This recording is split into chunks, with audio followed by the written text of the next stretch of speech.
जगह रखी है ना। हाँ चल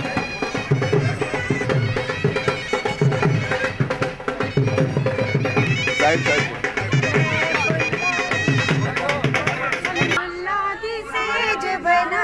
ये घर मेरे तू आवे, ये घर मेरे तू आवे, बस बस मैं फुल्लांदी से ये घर मेरे तू आवे, ये घर स्टॉल एक स्टॉल मान लो इथे भाई इथे फोड़ो पहले 2 मिनट पूछ ही ले निकलो ना अंदर आएंगे ना बाहर नहीं। ये लो सर ये देना चाहते हैं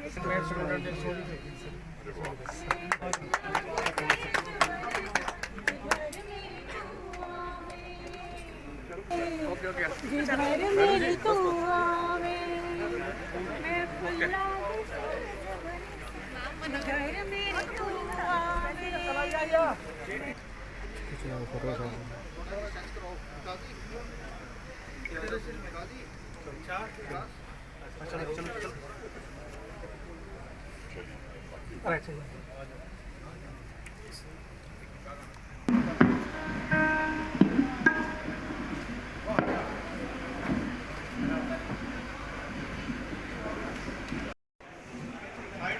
सुनील भैया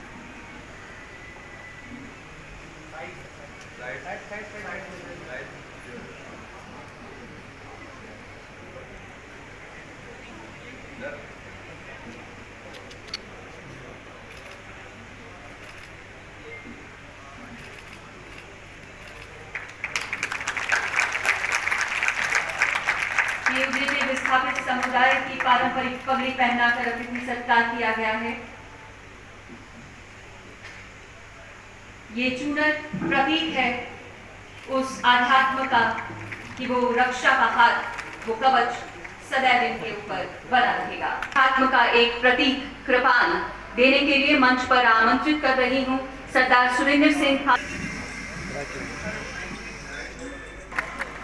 ये पारंपरिक प्रतीक सदैव आपकी संरक्षणा करते रहे महोदय।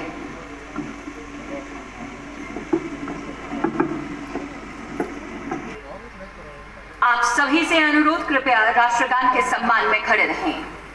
नमस्कार, अभिनंदन, शुक्रिया कि तुमने मरती ज़बां को आवाज दी। हस्ती से शुक्रिया कि सहेज दिए तुमने मेरे साज, सोज, लफ्ज, कदम और हुनर। शुक्रिया शुरू किया गया जिसमें कौशल विकास, स्वरोजगार, सामाजिक सहायता एवं सुरक्षा के साथ साथ खेल एवं शिक्षा के क्षेत्र में राहत एवं पुनर्वास विभाग की ओर से सहायता एवं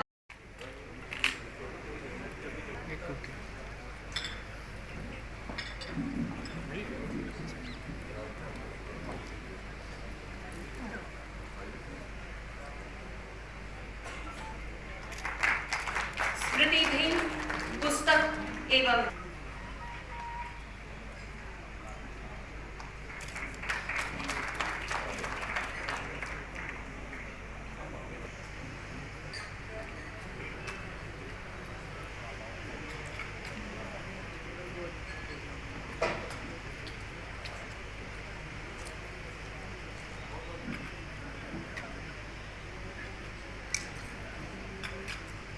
ये किस्से कहानियां जो सुने याद रखना, इस आवाज का असर याद रखना।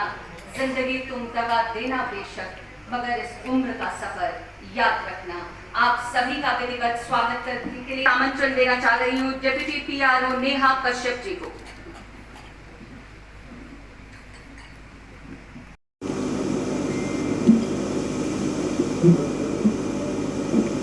यहाँ के DC पवनी लवासा जी, जिनके नेतृत्व में यह आयोजन हुआ है, हमारे राहत आयुक्त Shri K Siddha ji, provincial rehabilitation officer Ravindra Sharma ji यहाँ पर उपस्थित।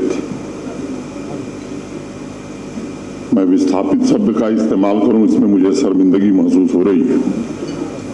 भाइयों, बहनों और मित्रों,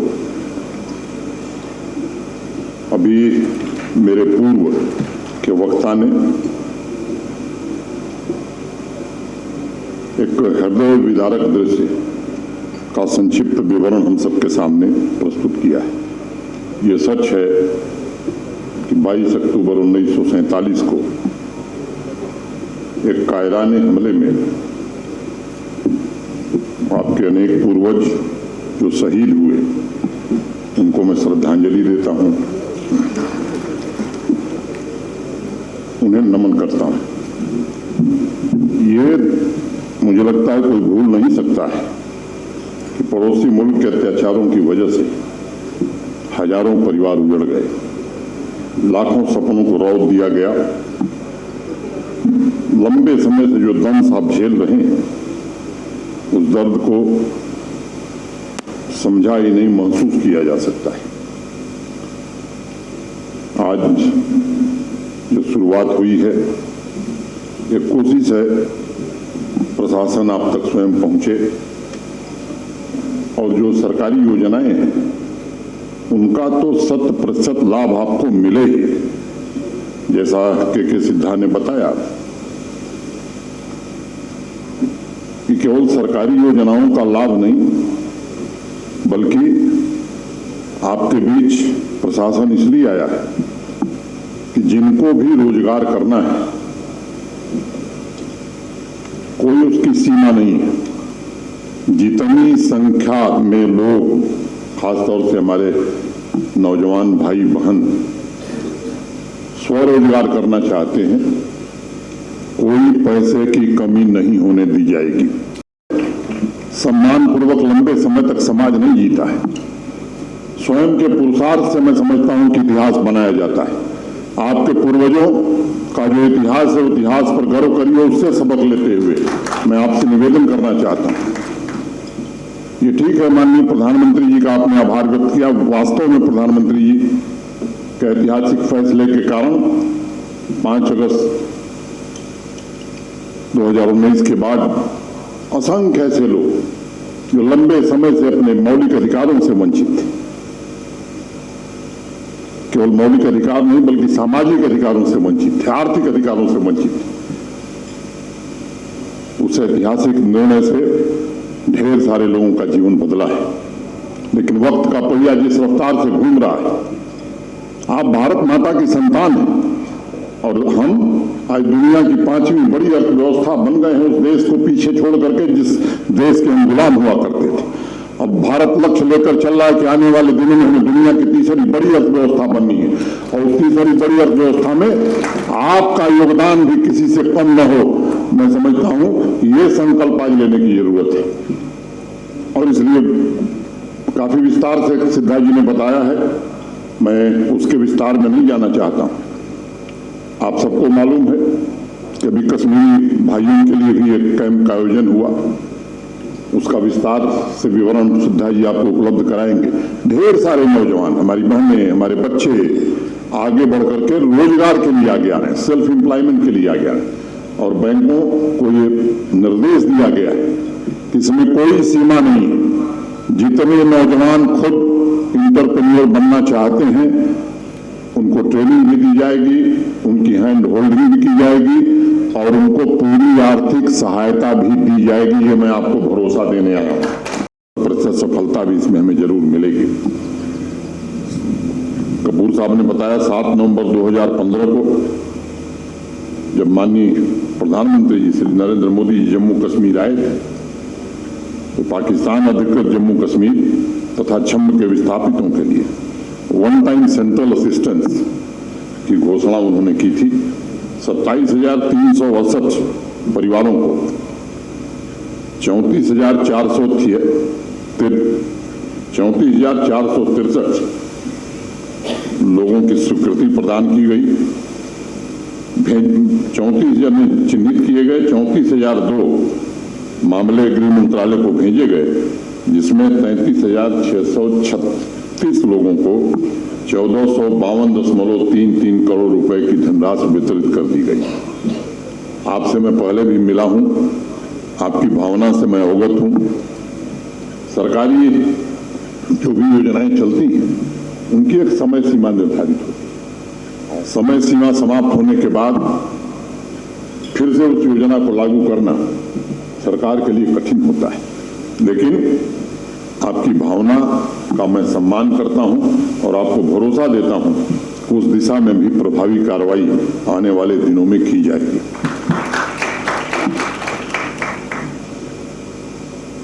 आपके जीवन में स्थायित्व लाने के लिए माननीय प्रधानमंत्री जी, भारत सरकार और जम्मू कश्मीर प्रशासन पूरी तरह से संवेदनशील है। अन्य राज्यों में अलग अलग स्थान पर जो आपके भाई हैं, परिवार हैं, उनको समाज की मुख्य धारा में शामिल करना और इसी उद्देश्य से पिछले वर्ष ही मार्च महीने में पहले सप्ताह भारत के गृह मंत्री श्री अमित शाह जी ने 7 सब स्कीम्स को एक ही umbrella scheme relief and rehabilitation of migrants and repatriates के अंतर्गत करके कल्याण योजनाओं की अवधि को बढ़ा दिया है और 2025-26 तक उसे भारत सरकार ने कर दिया है। जम्मू कश्मीर तक के विस्थापित परिवारों को भी शामिल किया गया है। मैं समझता हूं किसी भी प्रकार की सहायता का मात्र आर्थिक उद्देश्य नहीं होता है। सरकारी सहायता नागरिकों के आत्मविश्वास को सशक्त बनाने का साधन होती है और मुझे विश्वास है कि हमारे यहाँ जो उपस्थित भाई बहन हैं या आपके जो भाई बहन नहीं आ सके, उनके लिए जो योजनाएं शुरू हो रही हैं वो हर प्रकार की अनिश्चितता और आशंका को समाप्त करके सभी परिवारों और विशेष तौर से युवा पीढ़ी में नया विश्वास पैदा करेंगी। 370 समाप्त करने के पश्चात प्रधानमंत्री जी के मार्गदर्शन में जम्मू कश्मीर के बाहर रह रहे पीओजेके के विस्थापित परिवारों के लिए सिद्धा जी ने बताया कि डोमिसाइल देने का कार्यक्रम गति से चला है। अनेक कैंप दिल्ली, चंडीगढ़, हिमाचल, पंजाब, राजस्थान, उत्तराखंड में लगाए गए हैं। 21,000 से ज्यादा डोमिसाइल सर्टिफिकेट दिए गए हैं। लगातार इस तरह के कैंप आगे भी आयोजित किए जाएंगे। लंबे समय तक जम्मू कश्मीर में युवा पीढ़ी को रोजगार की सीमित संभावनाओं से दो चार होना पड़ा था। समाज को सिर्फ एक ही रास्ता दिखाया गया और बताया गया कि किसी तरह ये प्रकारेण सरकारी नौकरी में चले जाएंगे। युग बदल गया है। आज आप देखिए 10 अगर इंटरप्रेन्योर बन रहे हैं तो उसमें से 9 फर्स्ट जनरेशन इंटरप्रेन्योर है। अब वो जमाना चला गया कि बड़े उद्योगपतियों के बच्चे ही आज उद्योग लगा रहे हैं। स्टार्टअप्स में नए नए बच्चे एक तरह से क्रांति कर रहे हैं और जो नौकरियां मिली, कैसे मिली मुझे बताने की जरूरत नहीं है, आप सब जानते हैं। लंबे समय तक एक ऐसी व्यवस्था यहां फली फूली है जो भेदभाव, पक्षपात से पूरी तरह से प्रभावित रही है। पिछले दिनों जब सर्विस सिलेक्शन बोर्ड ने परिणाम निकाले तो एक सब्जी बेचने वाले की बच्ची मेरे गेट पर आकर खड़ी थी। मुझे सुरक्षा के लोगों ने कहा कि साहब एक बच्ची है, वो आई हुई है, मिलना चाहिए। मिठाई लेकर के आई थी। उसने कहा कि साहब हमने सोचा नहीं था कि जम्मू कश्मीर में हमें सरकारी नौकरी मिल जाएगी। हमारे पिताजी सब्जी बेचते थे ठेले पर। अब ऐसे लोग चयनित हो रहे हैं जिनके पास योग्यता है, जिनके पास प्रतिभा है। पिछले 3 वर्षों में 30,000 सरकारी नौकरियां देने में हमें सफलता मिली है। पारदर्शी तरीके से दी गई है। किसी की सिफारिश पर किसी को नौकरी नहीं मिल सकती, यह व्यवस्था खत्म हो गई। जिन मामलों में शिकायत आई है उसकी जांच सीबीआई से कराई गई है और मैं आपसे कहना चाहता हूं कि जिसने भी जो भी उसमें दोषी पाएगा, भारत के संविधान और कानून के अंतर्गत कठोरतम दंड उसे ऐसा मिलेगा कि भविष्य में कोई साहस न करे इस तरह की गलती करने का। 20,000 पदों की भर्ती आने वाले महीनों में 2 महीनों में हम विज्ञापन निकाल कर करना चाहते हैं। अभी पब्लिक सर्विस कमीशन की परीक्षा हुई, अंतिम व्यक्ति का साक्षात्कार समाप्त हुआ और उसके 3 घंटे के भीतर परिणाम घोषित कर दिए गए। शायद ये जम्मू कश्मीर नहीं, देश के किसी राज्य में ये पहली घटना है। 20-20 साल, 21 साल से लोगों के प्रमोशन रुके हुए थे अनेक विभागों में और जानबूझकर रोका गया था। योग्यता प्रतिभा का कैसे हनन किया जाए, अपने पसंदीदा लोगों को कैसे आगे बढ़ाया जाए। 2001-2 से 2000 से रुके हुए सारे प्रमोशन कर्मचारियों के कर दिए गए। मैं जानता हूं कि आज का नौजवान अब जॉब सीकर नहीं, जॉब क्रिएटर बनना चाहता है। और मैं आपको ये कहने आया हूं कि जम्मू कश्मीर प्रशासन हर प्रकार की सुविधा आपको इसके लिए आप नौजवान भाइयों बहनों को उपलब्ध कराएगा। ऐसे नए राष्ट्रों का निर्माण जो हमारे नौजवानों की आकांक्षाओं को पूरा करता है, वो मात्र उनके आजीविका का साधन नहीं बल्कि तरक्की की नई मंजिल कैसे वो तय करे, इस दिशा में हमें आगे बढ़ने की जरूरत है। देकर इंटरप्रेन्योर बनाने में भाई बहनों को हमें सफलता मिली है। जैसे कश्मीरी माइग्रेंट कैंप में एक बड़ी फेयर नौजवान बच्चियों की बनी है जो स्वरोजगार के लिए, इंटरप्रेन्योर बनने के लिए उन्हें आर्थिक सहायता दी गई। मैं आपसे भी अनुरोध करना चाहता हूं, मैं जानता हूं एक दिन में नहीं होगा, समय लगेगा, लेकिन आप से मेरा आग्रह है कि जो भी बच्चा इस दिशा में आगे बढ़ना चाहता है, कृपा करके इन कैंपों में ले आइए। जम्मू कश्मीर प्रशासन पूरी तरह से नौजवानों की हैंड होल्डिंग करके उन्हें केवल रोजगार नहीं बल्कि ऐसा नौजवान हम बनाना चाहते हैं कि 5 और नौजवानों को रोजगार दे सके। इस दिशा में आप हमारा सहयोग करिए। आप 19 मार्च तक, जैसा सिद्धा जी ने बताया, कठुआ, पुंछ, उधमपुर, रजौरी, अलग अलग जगहों पर इस तरह के कार्यक्रम चलाए जाएंगे। एजुकेशन हो, स्किल डेवलपमेंट की ट्रेनिंग हो, आर्थिक सहायता हो, सारी सोशल सिक्योरिटी स्कीम्स का सेचुरेशन हो, स्कॉलरशिप हो, चाहे वो स्कूल की हो या हायर एजुकेशन की हो, ये सब आपके दरवाजे तक पहुंचे। मिशन यूथ जो कार्यक्रम चलाता है, मुमकिन हो, परवाज हो, राइज टुगेदर, इन सभी कार्यक्रमों भी आप के बच्चों को, बच्चियों को आपको मिले, इसकी व्यवस्था की जाएगी। होनहार खिलाड़ी जो हैं, जिनकी रुचि है स्पोर्ट्स में, उनसे भी मैं निवेदन करना चाहता हूं कि हमारा जो जम्मू कश्मीर का स्पोर्ट्स का बजट है, देश के किसी राज्य की तुलना में अगर प्रति व्यक्ति देखेंगे तो बहुत ज्यादा है।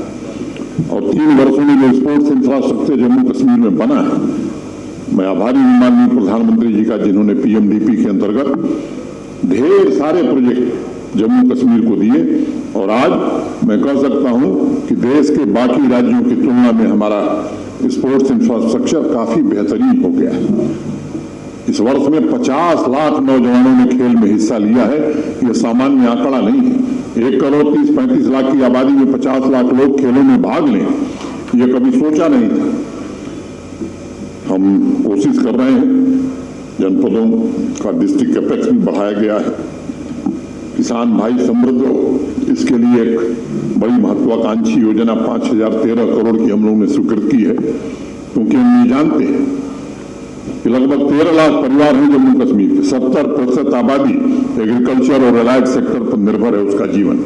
हम कोशिश कर रहे हैं, इंडस्ट्रियल डेवलपमेंट भी हो रहा है, चाहे वो हॉर्टिकल्चर, डेयरी, सेरिकल्चर, फिशरीज के साथ साथ इंडस्ट्री यहां लगे, इसकी भी कोशिश हो रही है। प्रधानमंत्री जब आए थे, लगभग 38,000 करोड़ की ग्राउंड ब्रेकिंग उन्होंने किया था। उसमें से 12-13 हजार करोड़ के काम प्रारंभ हो गए हैं। कुछ तो एक आंकड़ा अगर मैं बताऊं कि हर दिन एक नई यूनिट यहां आ रही है, ये स्थिति बन गई है। आने वाले दिनों में संख्या और बढ़ने वाली। लैंड बैंक की कमी थी, जो लैंड थी वो भी उपयुक्त नहीं थी, उस पर भी हम काम कर रहे हैं। और हम आपको भरोसा देते हैं कि आपकी दिक्कतों को दूर करने की हर कोशिश की जाएगी। एक ऐसी अस्थायी व्यवस्था हम निर्मित करना चाहते हैं जिसमें आपके हर एक परिवार को सामाजिक आर्थिक सेक्टर्स में हो रही गतिविधियों में शामिल किया जाए और बाकी लोगों की तरह आपके जीवन में भी सार्थक बदलाव आए और आप स्वाभिमान से ये कह सकें कि हम भी उसी भारत के नागरिक हैं, उसी भारत माता की संतान है जिस तरह बाकी लोग हैं। इन योजनाओं को हम निश्चित रूप से आगे बढ़ाएंगे। माननीय प्रधानमंत्री जी के वंचितों को वरीयता के मूल मंत्र के साथ समाज के ऐसे वर्गों और क्षेत्रों को मुख्य धारा में जोड़ने का प्रयास निरंतर जारी रहेगा। किसी भी क्षेत्र, किसी भी समाज का संतुलित विकास है तो क्षेत्र का विकास नहीं हो सकता है, उस राज्य का विकास नहीं हो सकता है। एक नए जम्मू कश्मीर के निर्माण का जो संकल्प है, वो संकल्प तब तक पूरा नहीं होगा जब तक कि पीओजेके से आए हुए हमारे भाइयों बहनों का पूरी तरह से विकास न हो जाए, तब तक ये संकल्प पूरा नहीं होगा। मैं पाकिस्तान कहा गया देश की संसद के प्रस्ताव को मैं समझता हूं कि पूरा देश जानता है कि हिंदुस्तान उस संकल्प से बंधा हुआ है। किसी ने सोचा नहीं था जो 5 अगस्त 2019 को हुआ। मैं समझता हूं कि माता वैष्णो देवी, बाबा अमरनाथ वो दिन भी आपको जीवन में दिखा सकते हैं जिसकी कल्पना लेकर के आप यहां स्वाभिमान से रह रहे हैं। 2-3 बातें कही गई। पीओजेके भवन आपकी इच्छा के अनुसार आपके स्वाभिमान का प्रतीक बने, इसके लिए जमीन चिन्हित कर ली गई है और इस महीने में जमीन हस्तांतरित करने की प्रक्रिया पूरी कर ली जाएगी। डिवीजनल कमिश्नर रमेश कुमार जी और सिद्धा जी से मैं अपेक्षा रखता हूं कि आपसे चर्चा करके वहां क्या क्या सुविधाएं होनी चाहिए उसको अंतिम प्रारूप दीजिए। जितनी लागत होगी उतना धन उपलब्ध करा के उस भवन को बनाया जाएगा। दूसरी बात यह भी मुझे मालूम है कि आप जिन कॉलोनीज में रहते हैं उनका रेगुलराइजेशन नहीं हुआ है, उसे भी अति शीघ्र रेगुलर कर दिया जाएगा। ये काम भी आने वाले दिनों में हम करना चाहते हैं और ये बात मैं दोहराना चाहता हूं कि पीओजेके ये भारत का अभिन्न अंग है और हमेशा रहेगा। दुनिया की कोई ताकत उससे हमसे अलग नहीं कर सकती है। मुझे कोई संदेह नहीं कि एक दिन हमारी मिट्टी के सभी अविभाज्य अंग भारत का मजबूत हिस्सा बनेंगे और अखंड भारत के संकल्प को साकार करने का सपना जो हमारे पूर्वजों ने देखा था वो निश्चित रूप से पूरा होगा। मैं आप लोगों को याद दिलाना चाहता हूं कि इस कैंप का जो विजन है विस्थापन से स्थापन, इस कैंप का विजन है प्रशासन आपकी अपेक्षाओं पर खरा उतरे। आप अपने को शरणार्थी के रूप में देखना बंद करिए। आप एक स्वाभिमानी नागरिक इस देश के हैं, इस दृष्टि से आपको आगे आने की जरूरत है और अखंड भारत के नागरिक स्वाभिमानी ही रहें। आप सभी परिवार भारत माता की संतान हैं, युवा हों, हमारी बहनें हों, सभी मिलकर जम्मू कश्मीर और भारत के भविष्य को संवारने में अपना योगदान दीजिए। इस महायज्ञ में आपकी आहुति का आह्वान करने हम आए हैं और हमारा प्रशासन ये सुनिश्चित करेगा कि योजनाओं और आपकी उम्मीदों के बीच का फैसला जल्द से जल्द समाप्त हो जाए। इस नए जम्मू कश्मीर में आपको भी किसी से कम लाभ न मिले, ये हम जरूर सुनिश्चित करेंगे। एक बार पुनः आप सभी से इस गवर्नेंस कैंप में बढ़ चढ़ कर हिस्सा लेने की मैं अपील करता हूं। जल्द दोबारा आपसे भेंट होगी। एक बार में सब कुछ हो जाएगा ऐसा मैं भरोसा नहीं देता हूं। ये सतत चलने वाली प्रक्रिया है।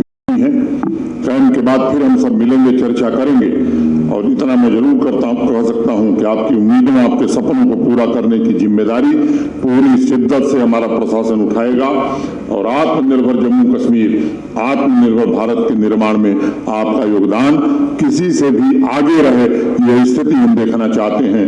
बहुत बहुत धन्यवाद। नमस्कार। जय हिंद।